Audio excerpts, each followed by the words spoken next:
Price Lord. நீங்கள் overthink பண்ணுற பர்சனா அப்போ பைபிள்லேருந்து ஏசப்பா இந்த வார்த்தையை உங்களுக்கு சொல்கிறாரு. சோதோம் என்ற பட்டணத்தில் லோத் மனைவி அவங்க குடும்பத்தினர் வாழ்ந்துட்டு வந்தாங்க.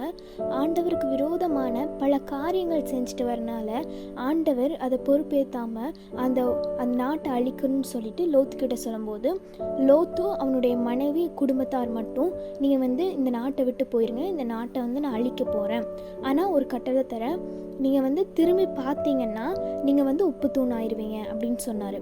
லோத்தும் அவருடைய குடும்பத்தாரும் நடந்து போயிட்டு இருக்கும்போது லோத்தின் மனைவி மட்டும் என்ன ஆயிருக்கும், எப்படி இருக்கும் அப்படின்னு ஓவர் திங்க் பண்ணி திரும்பி பார்த்தான்.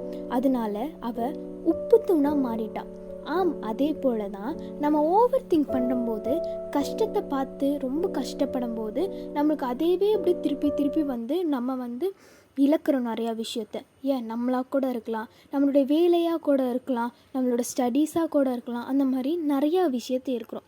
நம்ம மூவ் பண்ணி போகும்போது அந்த லோத் மாதிரி நம்ம வாழ்க்கையில் வெற்றி பெறுவோம். தேங்க்யூ.